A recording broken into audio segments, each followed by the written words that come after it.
నమస్తే welcome to 30/60 నేను ప్రతిభ ముందుగా హెడ్లైన్స్ వెలగపూడి సచివాలయానికి ఎస్పీఎఫ్ భద్రత రేపటి నుంచి బ్లాక్ల వారీగా బలగాల మోహరింపు కావేరీ బస్సులో ప్రయాణికులకు ప్రత్యక్ష నరకం కాలిన గాయాలతో హైదరాబాద్ కు బాధితులు ఓనర్ పేరు లేదు బస్సుకు ఫిట్నెస్ లేదు ప్రయాణికుల జీవితాలతో ప్రైవేట్ ట్రావెల్స్ చెలగాటం చివరి అంకానికి చేరిన వినాయక నిమజ్జనం హుస్సేన్ సాగర్ తీరంలో బార్లు తీరిన విగ్రహాలు చిత్ర పరిశ్రమ సంఘీభావం వ్యాపారుల సహకారం తమిళనాడు బంద్ సంపూర్ణం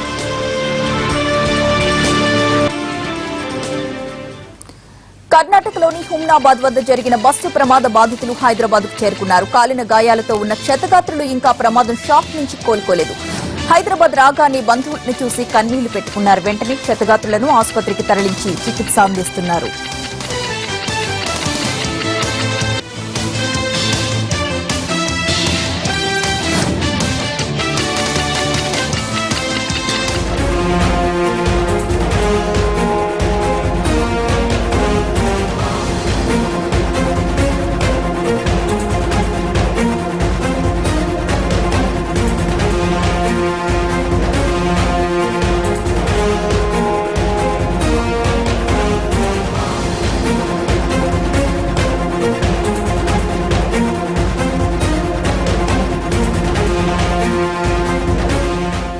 6:30 అట్లా అయింది. ఇక్కడ నుండి ఒక 150 కిలోమీటర్స్ లోపు షార్ట్ సర్క్యూట్ అయింది బస్సు.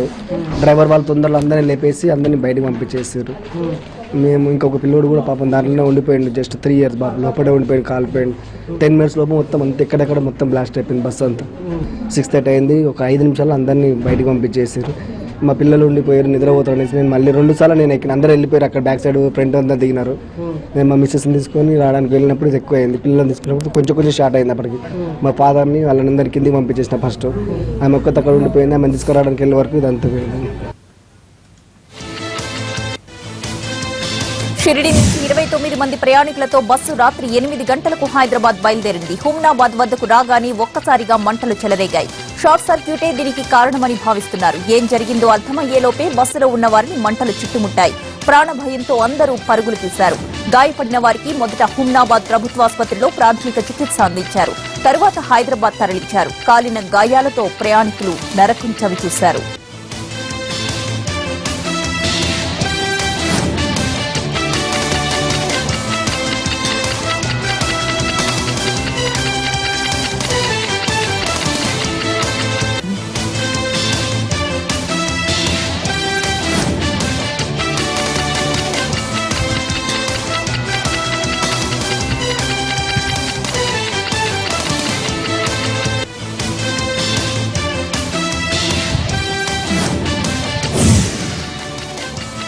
ప్రమాదంలో బస్సు పూర్తిగా కాలిపోయింది. దృశ్యాలు చూస్తుంటే ఘోర ప్రమాదమే తప్పినట్లు కనిపిస్తోంది. ప్రయాణికులంతా అప్రమత్తమై వెంటనే పరుగులు తీయకపోతే భారీగా ప్రాణ నష్టం జరిగి ఉండేది. ఇంజిన్లో షార్ట్ సర్క్యూట్ వల్లే మొదట మంటలు చెలరేగాయి. వెనుక నుంచి మంటలు చూసి అప్రమత్తమైన ప్రయాణికులు బస్సు దిగి పరుగులు తీశారు. అయినప్పటికీ ఓ 4 ఏళ్ల బాలుడు సజీవ దహనమయ్యాడు. మరికొందరు గాయపడ్డారు. ప్రయాణికులు అప్రమత్తంగా లేకుంటే ఘోరం జరిగిపోయి ఉండేది. ప్రమాద సమయంలో బస్సులో 29 మంది ఉన్నారు. బస్సుకు ఫిట్నెస్ లేదని అధికారులు ప్రాథమికంగా గుర్తించారు.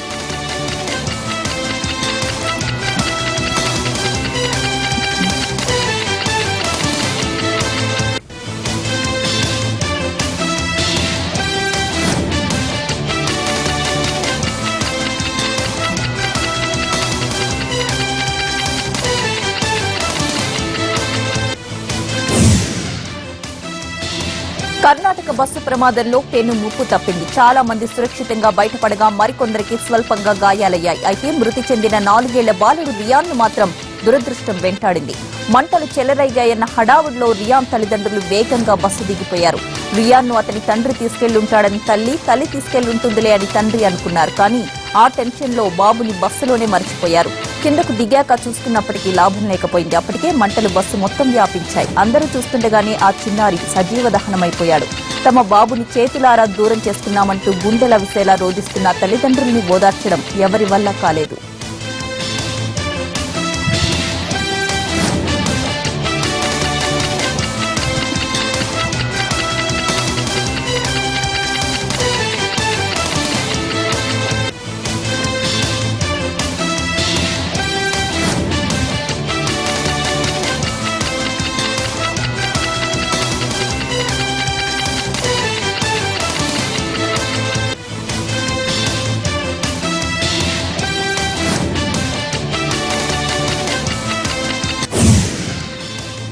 హుమ్నాబాద్ బస్సు ప్రమాదంలో గాయపడిన వారికి చందానగర్లోని ఓ ప్రైవేట్ ఆసుపత్రిలో చికిత్స అందిస్తున్నారు. మరిన్ని వివరాలు మా ప్రతినిధి అరుణ్ అందిస్తారు. ఈ రోజు పొద్దుట జరిగిన అగ్ని ప్రమాదం వల్ల కాలిపోయిన వాళ్ళందరినీ కూడా హైదరాబాద్కు కర్ణాటక పోలీసులు పంపించడం జరిగింది. వాళ్ళందరినీ చందానగర్లోని అర్చన హాస్పిటల్ తీసుకొచ్చారు. ఇక్కడ రాగానే ఎమర్జెన్సీగా 4 ఇక్కడికి కాలిపోయిన వాళ్ళు వస్తున్నారన్న సమాచారం మేరకు హాస్పిటల్ వర్గాలు పూర్తిస్థాయిలో ఏర్పాటు చేయడం జరిగింది. ఇక్కడ వాళ్ళందరికీ రాగానే ఎమర్జెన్సీ కావాల్సిన ఎక్విప్మెంట్లు అన్నీ అందుబాటులో పెట్టి ఎమర్జెన్సీ వార్డులో బెడ్స్ని ఖాళీ పెట్టి వాళ్ళు రాగానే ట్రీట్మెంట్కు సౌకర్యాలు కల్పించారు. రాగానే అంబులెన్స్లో నుంచి తీసుకొచ్చి ఎమర్జెన్సీ ట్రీట్మెంట్ అందిస్తున్నారు. అసలు ఇక్కడికి ఎంతమంది వచ్చారు, వాళ్ళ గాయాలు ఏ మేర ఉన్నాయి, ఎంత పర్సెంటేజ్ ఉంది, ఎంతకాలం ఇక్కడ హాస్పిటల్లో ఉండాల్సి వస్తుంది, ఇక్కడ ట్రీట్మెంట్ చేస్తున్న డాక్టర్స్తో మాట్లాడదాం. సార్ మీరు చెప్పండి, అంటే మీ దగ్గర ఎంతమంది అడ్మిట్ అయ్యారు, ఎలాంటి పరిస్థితుల్లో ఉన్నారు? 4 అడ్మిట్ అయ్యారండి. మొత్తం 4 పేషెంట్లు వచ్చారు. ఒకే కుటుంబానికి చెందిన 3 వచ్చారు, ఇంకొకరు వేరే వచ్చారు. నాగలక్ష్మి 22 ఏళ్ళ అమ్మాయి అండి, 40% బర్న్స్ ఉన్నాయి ఆమెకి. తర్వాత ఒకే కుటుంబానికి చెందిన వాళ్ళలో ఇట్టయ్య 65 సంవత్సరాలు, ఆయనకు 10% ఉన్నాయండి. వరకుమార్ 32 సంవత్సరాలు, ఆయనకు 20%. దివ్య అనే అమ్మాయికి 22 ఏళ్ళ వయసు ఉంది, ఆమెకు 30% బర్న్స్ ఉన్నాయండి. ఇందులో నాగలక్ష్మి ఇంకా మరి దివ్యకి తీవ్రత చాలా ఎక్కువ ఉందండి, పర్సంటేజ్ ఆఫ్ బర్న్స్ ఎక్కువ ఉన్నాయి. సో వాళ్ళ పరిస్థితి కొంచెం విషమంగానే ఉంటుంది. తర్వాత వరకుమార్ ఇటయ్యకి మైనర్ ఇంజురీస్ ఉన్నాయి, బట్ స్టిల్ ఇప్పుడే డిశ్చార్జ్ చేసే పరిస్థితి అయితే లేదు. సార్ అంటే ఎంతకాలం ట్రీట్మెంట్ చేయాల్సి వస్తుంది? ఒక 1 వీక్ నుంచి 10 డేస్ పట్టొచ్చండి. 10 డేస్. మీకు ఎవరు సమాచారం ఇచ్చారు సార్ వీళ్ళకి ట్రీట్మెంట్ ఇవ్వాల్సి ఉంటుందని మీకు ఎవరైనా చెప్పారా, లేదంటే మీకు? హాస్పిటల్ అథారిటీ నుంచి ఫోన్ ఉందండి, హాస్పిటల్ అడ్మినిస్ట్రేటర్ వాళ్ళకి ఫోన్ వచ్చింది అక్కడ నుంచి, యాక్సిడెంట్ చెప్పి. ఇది ఇక్కడ చెప్తుంది, ఇక్కడికి 4 వచ్చారు. 4లో కూడా ఎక్కువ 2 లేడీస్ ఎవరైతే ఉన్నారో వాళ్ళకి పర్సంటేజ్ ఎక్కువ ఉంది. 40% పర్సంటేజ్ ఎమర్జెన్సీ ట్రీట్మెంట్తో పాటు 10 డేస్ ఇక్కడ వెయిట్ చేయాల్సిన పరిస్థితి అయితే కనిపిస్తుంది. మరి ట్రావెల్స్ యాజమాన్యం ఎలాంటి చర్య తీసుకుంటుంది, వీళ్ళకి కావాల్సిన ఖర్చులు వాళ్ళు పెడతారా, లేదా మిగిలిన వాళ్ళు వాళ్ళే భరించాల్సి వస్తుందా అనే సమాచారం ఇంకా పూర్తిగా లేకపోయినా ఆందోళన, వీళ్ళ కుటుంబ సభ్యులు మాత్రం కొంత ఆందోళన వ్యక్తం చేస్తున్న పరిస్థితి కనిపిస్తుంది. పూర్తి స్థాయిలో ట్రీట్మెంట్ కోసం కావాల్సిన చర్యలు అయితే జరుగుతున్నాయి. వాళ్ళు కొద్దిగా ఇప్పుడిప్పుడే షాక్ నుంచి తేరుకుంటున్నారు. ఓటు స్టూడియో.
ఎస్ఐ రామకృష్ణారెడ్డి ఆత్మహత్య కేసులో కీలక మలుపు చోటు చేసుకుంది. సిద్దిపేట డీఎస్పీ శ్రీధర్, సీఐలపై ఎఫ్ఐఆర్ ఎందుకు నమోదు చేయలేదని హైకోర్టు ప్రశ్నించింది.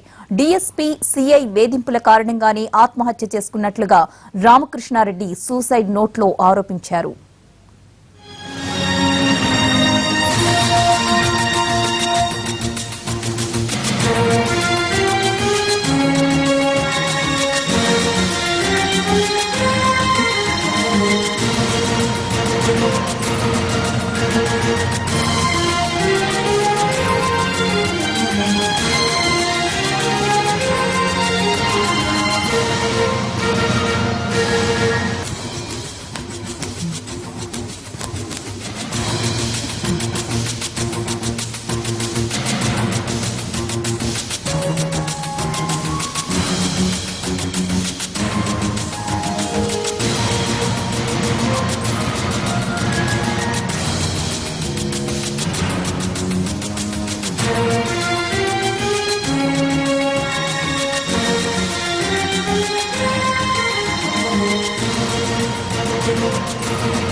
ఎస్ఐ రామకృష్ణారెడ్డి ఆత్మహత్య కేసులో కీలక మలుపు ప్రస్తుతం మనం చూస్తూ ఉన్నాం. బ్రేకింగ్ న్యూస్ లో సిద్దిపేట డీఎస్పీ శ్రీధర్ సీఐలపై ఎఫ్ఐఆర్ ఎందుకు నమోదు చేయలేదంటూ హైకోర్టు ప్రశ్నించింది. డీఎస్పీ సీఐ వేధింపుల కారణంగానే తాను ఆత్మహత్య చేసుకుంటున్నట్లుగా రామకృష్ణారెడ్డి సూసైడ్ నోట్లో ఆరోపించినప్పటికీ వాళ్ళిద్దరిపై ఎందుకు ఎఫ్ఐఆర్ నమోదు చేయలేదు అని చెప్పి హైకోర్టు ప్రశ్నించడంతో ఇప్పుడు ఈ కేసులో కీలక మలుపు చోటు చేసుకుంది.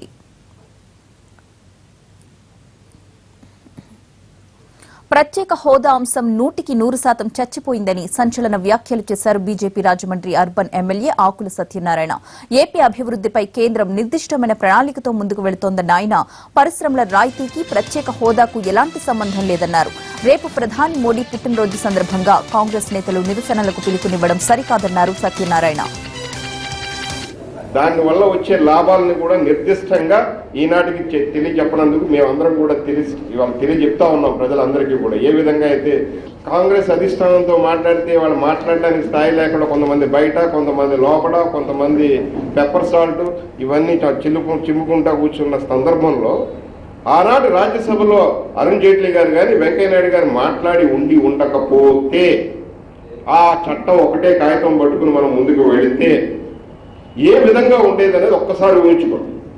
అర్థవంతమైన చర్చ జరిగో లేకపోతే డెలిబరేషన్స్ జరిగి ఉంటే తప్పకుండా ఈ రాష్ట్రానికి ఇన్ని కష్టాలు ఉండేవి కాదు. విభజన జరిగినప్పుడు ఉంటాయి, కష్టాలు ఉంటాయని మొన్నటికి మొన్న అరుణ్ జైట్లీ గారు కూడా చెప్పారు. ఈ ఆంధ్ర రాష్ట్రానికి విడిపోయిన క్రమంలో హ్యాండ్ హెల్డింగ్ ఎక్సర్సైజెస్ అని మీకు కావాల్సిన పార్లమెంట్ స్పీచ్లో, ఆయన స్పీచ్లో ఏదైతే స్పెషల్ కేటగిరీ స్టేటస్ మీద సమాధానం ఇస్తూ చెప్పిన దాంట్లో ఈ రాష్ట్రానికి అవసరం, ఆ రాష్ట్రానికి అవసరమైన ఏమిటి అనేది నిర్దిష్టంగా ఈ ప్రభుత్వం చేస్తుందని ఈ ప్రజలకి మీ ద్వారా తెలియజేస్తాం. హైదరాబాద్ జంట నగరాల్లో గణేష్ నిమజ్జన ఉత్సవాలను అన్ని శాఖల సమన్వయంతో నిర్వహించామన్నారు జీహెచ్ఎంసీ కమిషనర్ జనార్దన్ రెడ్డి. ఈ ఉత్సవాల్లో ఎలాంటి అవాంఛనీయ ఘటనలు జరగకుండా పటిష్టమైన చర్యలు తీసుకున్నామంటున్నారు జనార్దన్ రెడ్డితో మా ప్రతినిధి రాజు ముఖాముఖి. హైదరాబాద్, సికింద్రాబాద్ జంట నగరాల్లోనే కాదు సుదూర ప్రాంతాల నుంచి కూడా గణనాథులంతా కూడా హుస్సేన్ సాగర్కు తరలి వస్తున్నారు. మరి హుస్సేన్ సాగర్లో నిమజ్జనం జరిపేందుకు వేలాదిగా వస్తున్నటువంటి గణనాథుల నిమజ్జనం కోసం ప్రభుత్వం ఎటువంటి కార్యక్రమాలను తీసుకుంది, ఎటువంటి ప్రణాళికలతో ముందుకెళ్లడం వల్ల ఈరోజు ఎటువంటి అవాంఛనీయ సంఘటనలు జరగకుండా ఈ నిమజ్జనం సాగుతుంది. దీనికి సంబంధించి మరిన్ని వివరాలు మనం హైదరాబాద్ మున్సిపల్ కమిషనర్ జనార్దన్ రెడ్డి ఉన్నారు, ఆయన్ని అడిగి తెలుసుకుందాం. చెప్పండి సార్, ఏ విధంగా సాగుతున్నాయి ఏర్పాట్లన్నీ కూడా? ఇప్పటి వరకు అంటే రెండో రోజు నిమజ్జనం కొనసాగుతుందని చెప్పుకోవచ్చు. ఇప్పటి వరకు తీసుకున్నటువంటి చర్యలు ఏంటి? ఇప్పటి వరకు ఎటువంటి జాగ్రత్తలు తీసుకుంటున్నారు?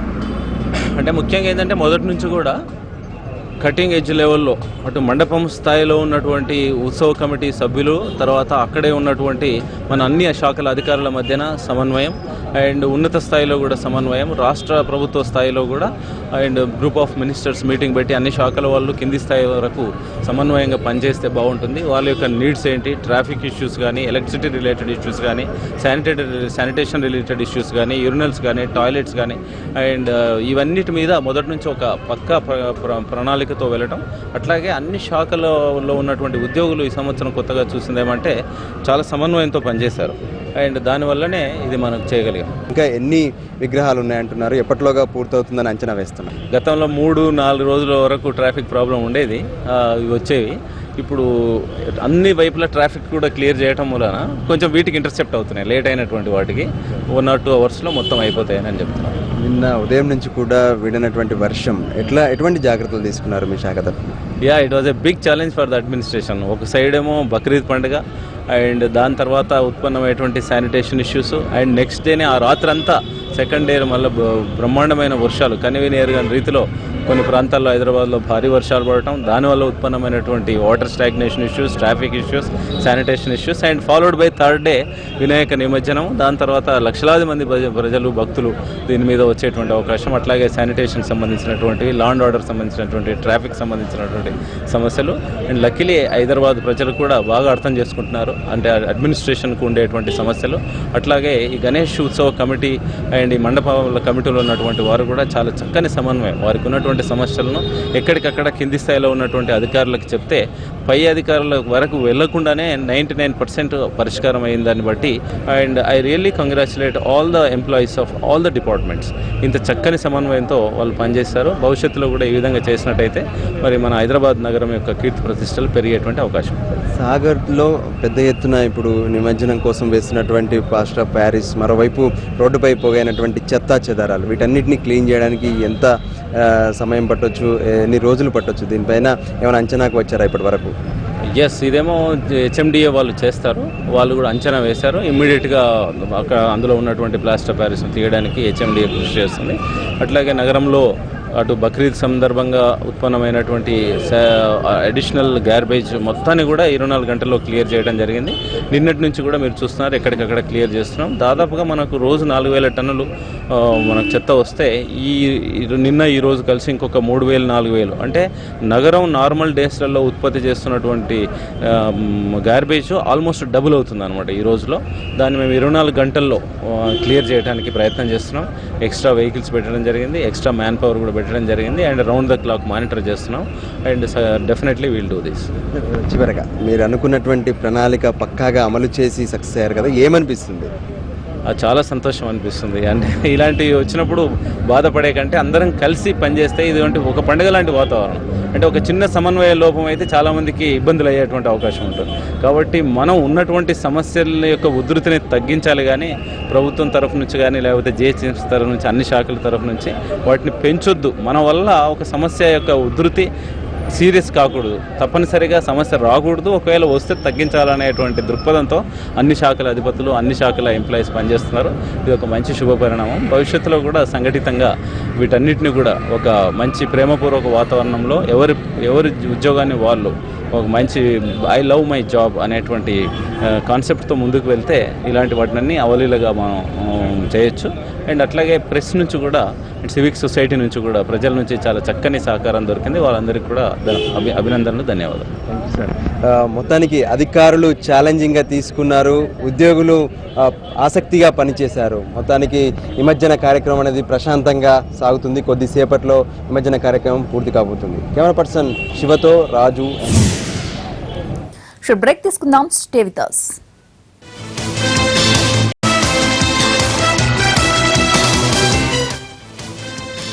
Back to news. కావేరీ వివాదంపై తమిళనాడు వ్యాప్తంగా బంద్ కొనసాగుతోంది. షాపులు, సినిమా హాల్స్, ప్రభుత్వ కార్యాలయాలు మూతపడ్డాయి. స్కూల్స్, కాలేజీలు స్వచ్ఛందంగా సెలవులు ప్రకటించాయి. మరోవైపు అన్నాడీఎంకే మినహా మిగతా పార్టీలు పలుచోట్ల ఆందోళనలు చేపట్టాయి.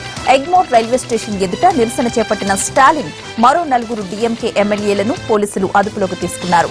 అటు తిరుచి జంక్షన్లో రైల్ రోకోకు యత్నించిన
తమిళనాడులో బంద్ కారణంగా ఉద్రిక్త పరిస్థితులు నెలకొన్నాయి. దీంతో తమిళనాడు వైపు వెళ్లే కర్ణాటక వాహనాలను సరిహద్దుల్లోనే నిలిపివేస్తున్నారు కర్ణాటక పోలీసులు.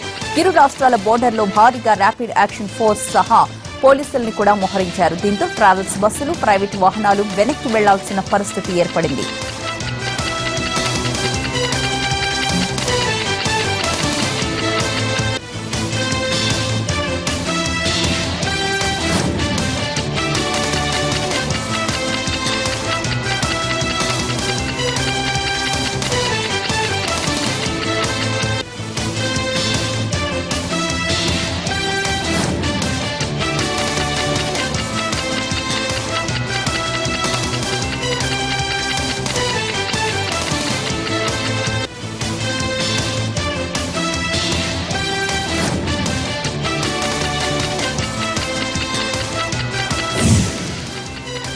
మిస్ ఇంటర్నేషనల్ ఇండియా విజేత సినోరిటాకు గౌహతిలో ఘన స్వాగతం లభించింది. కుటుంబ సభ్యులతో కలిసి ఆమె స్థానిక రాధాకృష్ణుల ఆలయాన్ని సందర్శించారు. ప్రత్యేక పూజలు చేసి తీర్థ ప్రసాదాలు స్వీకరించారు. అందాల పోటీలో గెలుపొందడంపై ఆనందం వ్యక్తం చేసిన సినోరిటా తల్లిదండ్రుల ప్రోత్సాహంతోనే ఈ ఘనత సాధించానన్నారు. తల్లికి క్రౌన్ పెట్టి ముచ్చట తీర్చుకుంది మిస్ ఇంటర్నేషనల్ ఇండియా.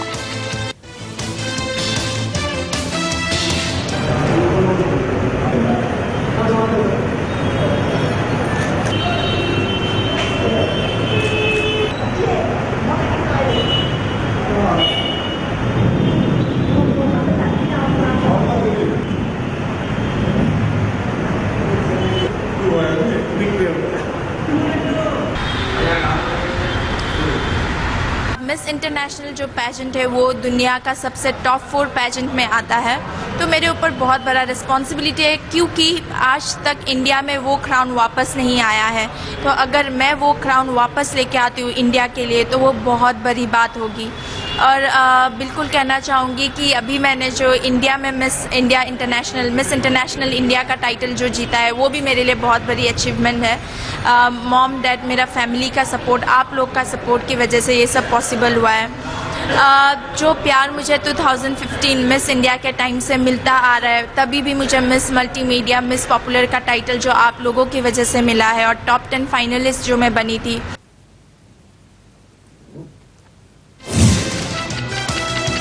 ఇటు బాలీవుడ్ అటు హాలీవుడ్ లో దుమ్ము రేపుతున్న స్టార్ హీరోయిన్ ప్రియాంక చోప్రా మరో ఘనతను సాధించింది. ప్రపంచంలోని అత్యధిక సంపాదన ఉన్న టీవీ నటీమణుల జాబితాలో పిగ్గీ చాప్స్